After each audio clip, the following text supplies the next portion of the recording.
नमस्कार, आम्ही भोजन स्नेही या चॅनल मध्ये आपल्या सगळ्यांचं स्वागत आहे। आज आपण करणार आहोत चमचमीत तवा पाव मसाला रेसिपी। चमचमीत तवा मसाला पाव बनवण्यासाठी आपल्याला लागणार आहेत 4 ते 5 ब्रेड, तूप 2 चमचे। माझ्याकडे बटर नाही आहे म्हणून मी 2 चमचे तूप घेतले। तुमच्याकडे जर बटर असेल तर ते तुम्ही यूज करू शकताय। त्याच्यानंतर इथं लागणार आहे तेल 2 चमचे, जिरं, शेंगदाणे, कच्चे शेंगदाणे, टोमॅटो चिरून घ्यायचा, कांदा घ्यायचा, हा घरगुती तिखट मसाला आहे। त्याच्यानंतर हा पावभाजी मसाला आहे, कोथिंबीर आणि चवीनुसार मीठ। यातल्या 2 ते 3 चमचे पाणी लागणार आहे आपल्याला। एवढे सगळं पाणी नको आहे, 2 ते 3 चमचे पाणी लागणार आहे यातलं। आणि हे सगळे साहित्य वापरून आज आपण बनवणार आहोत तवा मसाला पाव। हे आपण सगळे ब्रेड पहिल्यांदा कट करून घेणार आहे।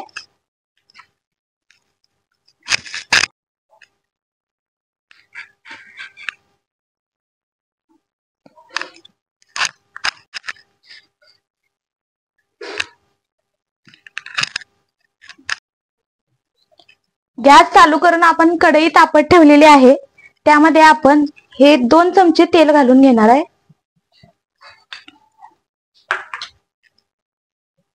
तेल व्यवस्थित तापायला पाहिजे, त्यावेळेला जिरं टाकायचं।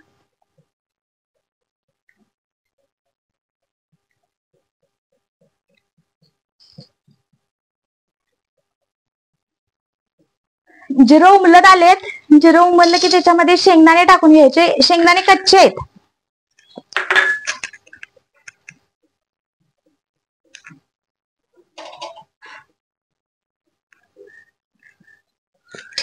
शेंगदाणे व्यवस्थित भाजायचे।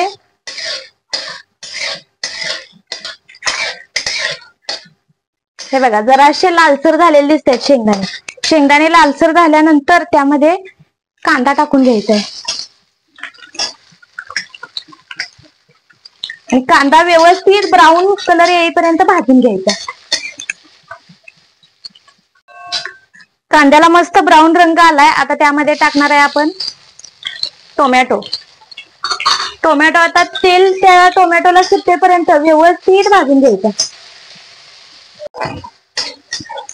टोमॅटोला मस्तपैकी आपण भाजून घेतलंय। आता यामध्ये आपण टाकणार आहोत पावभाजी मसाला। तुमच्या आवडीनुसार कमी जास्त करू शकताय। मी 2 चमचे पावभाजी मसाला घेतलाय। व्यवस्थित मिक्स करून घ्यायचा आणि त्यामध्ये लाल तिखट किंवा घरगुती मसाला टाकला तरी चालेल तुम्ही। पुन्हा मिक्स करून घ्यायचं। आता यामध्ये आपण मीठ घालणार आहोत। 1 चमचा मीठ घातलंय।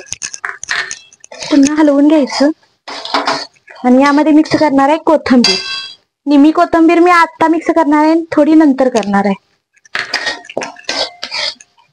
आता बघा, यामध्ये मी घालते 2 चमचे तूप।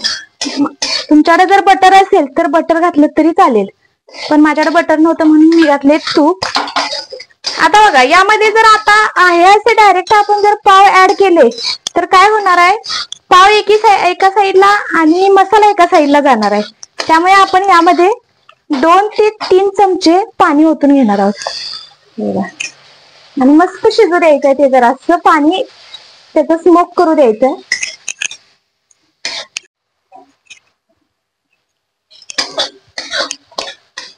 हे बघा, हा मसाला मस्त व्यवस्थित शिजलेला आहे। आता ह्यामध्ये आपण पाव ऍड करणार आहोत आणि पाव व्यवस्थित परतून घ्यायचे। लहान मोठे तुम्हाला जसे आवडतील तसे तुम्ही तुकडे करू शकता। आता हे बघा, आपण पाव मसाला परतून घेतलेला आहे व्यवस्थित आणि आता खाण्यासाठी तयार आहे चमचमीत तवा पाव मसाला। तयार आहे आपला चमचमीत तवा मसाला पाव। रेसिपी आवडल्यास लाईक करा, शेअर करा, कमेंट करा रेसिपी कशी वाटली। अजून आमच्या चॅनेलवरून तुम्हाला कोणत्या रेसिपी पाहायला आवडतील तेही कमेंट करा आणि सगळ्यात महत्त्वाचं म्हणजे आमच्या चॅनेलला सबस्क्राईब करा।